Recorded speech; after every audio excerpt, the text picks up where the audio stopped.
Ang sagot dyan, oo.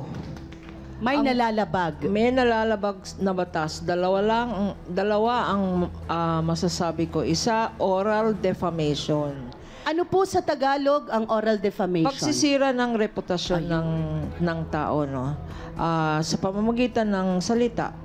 Pag naka-imprenta na yan o nasa social media, ang tawag doon libel. So, wala naman siguro Wala pa naman po sa social media. Wala pa sa social media. Ito na. So, oral defamation or slander.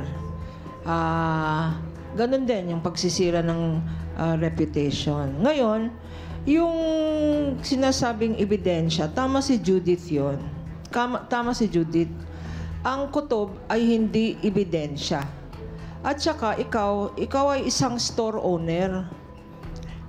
Yung store mo, yung tindahan mo, bukas. Maraming pumapasok, lumalabas, bumibili ng kung ano man sa store mo. No? Bakit ka mag-iiwan ng isang pouch na may laman na 5,000? Kung alam mong iba-ibang pumupunta doon, di ba? So, hindi pwedeng mag-akusa ka kung meron kang tinatawag na negligence.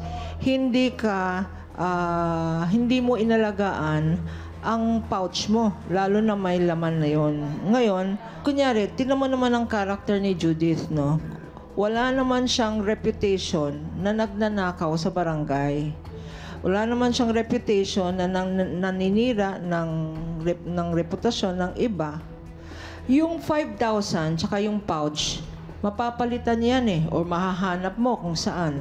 Pero yung reputasyon na sinira, hindi yan nababayaran. Kanya mag-ingat tayo sa ating pag-akusa na walang ebidensya. Maraming salamat, Attorney Lorna Kapunan.